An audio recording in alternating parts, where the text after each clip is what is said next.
Purihin po ang pangalan ng Panginoon, isang mabiyayang pagkakataon na tayo po'y muli makapag-aral ng salita ng Diyos. At ang atin pong passage, hanguin po natin sa Matthew 22 verse 15 hanggang 22. Ito po ay hango natin sa Magandang Balita Biblia Translation, ang pagbabayad ng buwis. Verse 15, umalis ang mga Pariseo at nag-usap-usap kung paano nila mahuhuli si Jesus sa kanyang pananalita. Kaya pinapunta nila kay Jesus ang ilan sa kanilang mga alagad kasama ng ilang tagasunod ni Herodes.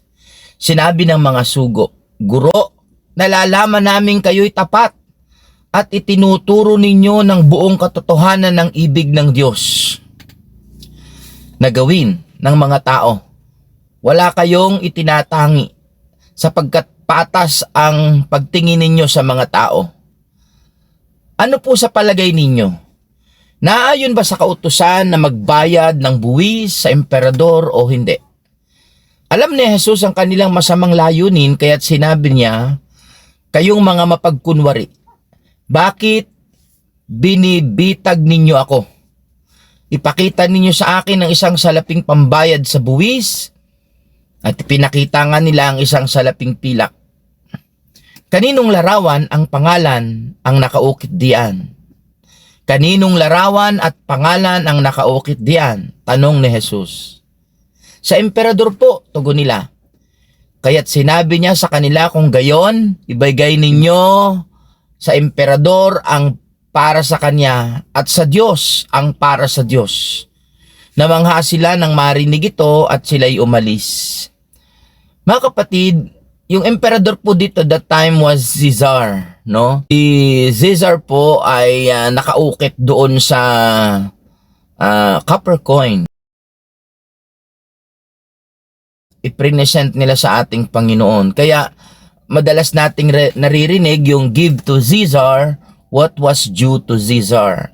So tayo po ngayon ay mag-aral ng salita ng Diyos. Well, of course, sa atin pong binasa, ang verse 15 na ito, no, ng chapter 22 ay resulta po ito nung sunod-sunod na mga pagtuturo ng Panginoon sa mga tao na meron po talagang partikular na pinapatungkulan, and that is the chief priests and the Pharisee regarding their hypocrisy, no? Ito ay saway sita ng Panginoon sa mga chief priests and Pharisee regarding their hypocrisy, regarding their pride.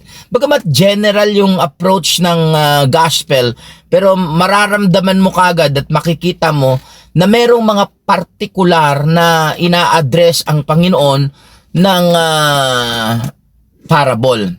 So the result, itong verse 15, nag-usap-usap ang mga Pariseo paano mahuhuli at mahahanapan nila ng mali ang atin pong Panginoon. That is in verse 15. Kaya sa verse 16, sa mga sumunod na talata, sinugo nila ang kanilang mga alagad at ang mga Herodians, no? O yung mga alagad ni Herodes. Yung isang evaluation na makikita natin dito nung salitang sinugo nila ang kanilang mga alagad, yung alagad ng mga Pariseo, yung mga Pharisee has nothing to do with mga activity ng mga Gentiles, sapagkat they preserve their holiness, their cleanliness. And yet, this time, makikita po natin yung mga alagad ng mga Pariseo na hindi nakikisalamuha sa mga Gentiles. This time, they are going to play with the Herodians, sa mga alagad ni Herodes, na wala nang ibang ginawa kundi mag-compromise about the law, about the obedience, no? Kaya nung nagsama-sama na yung mga Herodians at mga alagad na mga Pariseo, nagtanong sila sa Panginoon. Ang tanong, is it lawful, no? Matuwid ba na magbigay ng buwis sa Cesar? O matuwid ba na magbigay ng buwis sa emperador? Naaayon ba sa batas o kautusan na magbayad ng buwis sa Cesar? The question has no exact answer to give. Talagang hot seat yung question na yan, ano? Hindi biro yung tanong. Kasi ang tanong na yan, mga kapatid, ay the question that they asked to Jesus ay napaka-tricky, no?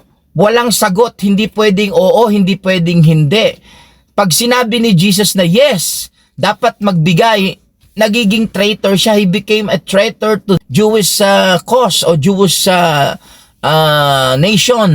Parang siya ay threat sa bayan ng Diyos. Nagiging traitor siya, nagiging traidor, sapagkat para sa mga Hudyo yung buwis na yan ay pahirap, parusa, pang-aapi, pang-aalipin, na nagsasabing wala na silang magagawa kundi ang magbayad na lang ng buwis.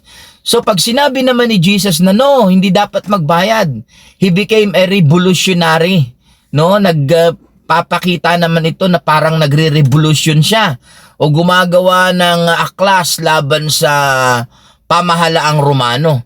So wala talagang paglagyan ng ating Panginoon. But Jesus knows what is in their mind and heart. Sabi ng verse 18, alam ng Diyos kung ano yung kanilang iniisip, kung ano yung laman ng kanilang mga puso. Kaya sa verse 18, letter B, bakit ninyo ako binibitag? Ito na, tinatanong ng Panginoon, what is your purpose?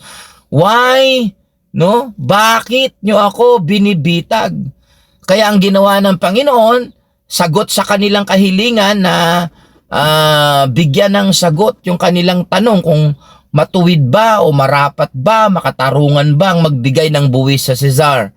So talagang napaka-tricky ng questions. But sa verse 19, sabi ni Jesus, show me the copper coin. Bigyan niya sa akin yung whose inscription.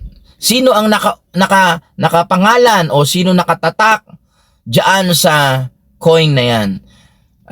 They answer Caesar.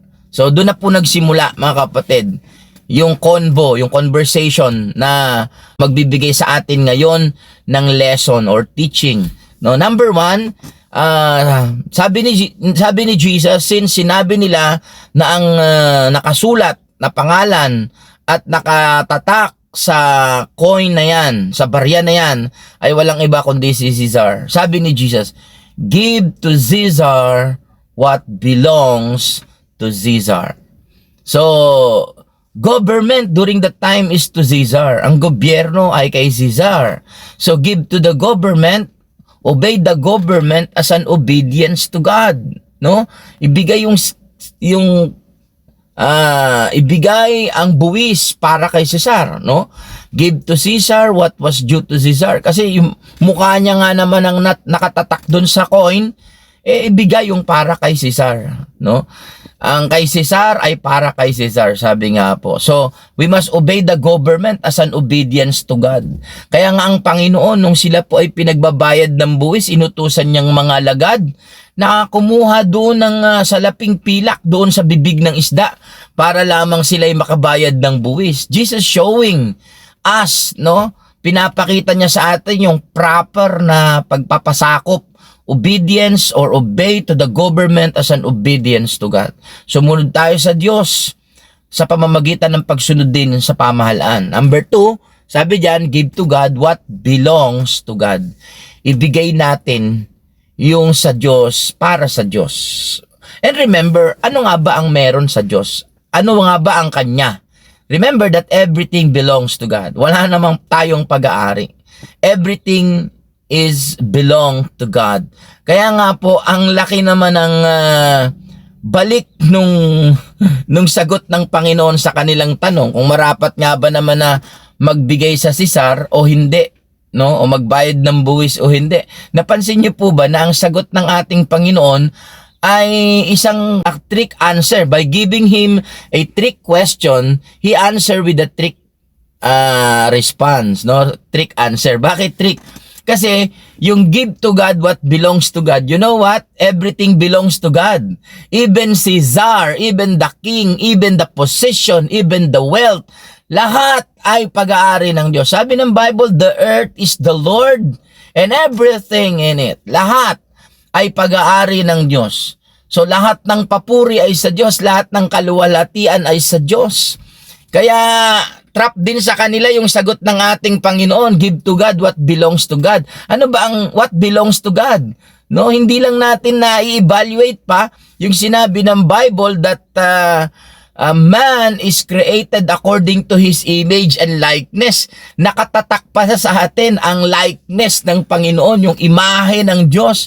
Nakatatak sa atin, we are created according to His image and likeness. The reason why, sinabi ni Apostol Pablo sa Romans 12:1, offer your body as a living sacrifice, holy and acceptable to Him. See, nakita po natin na pinapaalay ni Apostol Pablo, I beseech you, sabi niya sa Romans chapter 12 verse 1, I beseech you, ipinamamanhik ko sa inyo, no, alang-alang sa napakasaganang habag ng Diyos, ialay ninyo ang inyong mga sarili bilang handog na buhay. Bakit natin iaalay? Kasi pag-aari ito ng Diyos. Meron kang marka, meron kang tatak, you are created according to the image and likeness of God, sabi yan ng Biblia. Ikaw ay nilikha niya ayon sa kanyang wangis, no? Ayon sa kanyang larawan. So ikaw ay merong tatak, no? Meron kang tatak ng iyong manlilikha. The one who created you, no mga kapatid, you have an image of the one who created you. Kaya nga po parang patent yan no? Dahil ang Diyos ang may gawa sa iyo, therefore, ang Diyos ang nagmamay-ari sa iyo. Amen? So, purihin ng Panginoon. And number 3 teaching natin dito, believers must be honest not only to God, but also to the government. Ang tawag po dyan ay kingdom citizens mindset. Dapat meron tayong kingdom citizens mindset. Kasi we are all aliens and strangers of this world. Dayuhan lang naman tayo dito sa daigdig nito. So, we have to watch out how we live, no? Kung paano namumuhay ang bawat isa sa atin. How we live our life on this earth. Bakit? Hindi naman po tayo taga rito. Hindi po tayo permanente dito. Tayo po yung mga dayuhan. So we have to watch out the vertical and horizontal relationship responsibility. Ano po yun? Yung vertical and horizontal relationship responsibility ay yung ating number 1 relationship sa Diyos. Bantayan mo yan. At yung relasyon mo sa iyong kapwa. That is vertical and horizontal relationship responsibility. May responsibilidad ka sa Diyos, may responsibilidad ka sa iyong kapwa. Sabi ng Bible, you shall love the Lord your God with all your heart, all your mind, all your soul, all your strength. This is the first and the greatest commandment, and the second is like it, love your neighbor as you love yourself. So makikita po natin, sabi ng Bible, huwag kayo magkaroon ng anumang pananagutan, kanino man, maliban sa kayo'y mag-ibigan. Mga kapatid, mga minamahal, huwag natin kakalimutan yung vertical and horizontal relationship responsibility. Hanap ng Diyos yan sa bawat isa po sa atin. The greatest commandment amongst the law. Love the Lord your God and love your neighbor as you love yourself. Purihin ng Diyos. Nawa po sa atin pong pag-aaral ay meron po kayo napulot at makabahagi po sa ating paglago sa buhay pananampalataya. Maraming salamat sa inyong pagsuporta, panonood at pakikinig. Nawa po ay makatulong po sa inyo ang video na ito. God bless po, at kung hindi pa po kayo nakasubscribe, isubscribe nyo na po at ipollow nyo rin po. Pakishare na rin sa mga gustong matuto ng pag-aaral ng Biblia. And from time to time tayo po ay mag-aaral sa kahit sa kaabalahan ng atin pong mga buhay. Mabigyan lang natin ng karangalan ng atin pong Panginoon. Well, maraming salamat ulit. Shout out sa lahat ng ating mga kapatid na walang sawang sumusuporta, nakikinig, nagla-like, nag-share ng ating video. Ang Diyos na po ang bahalang magpala ng inyong buhay. God bless po. Ito pang inyong kapatid, kaibigan, Kuya Bong.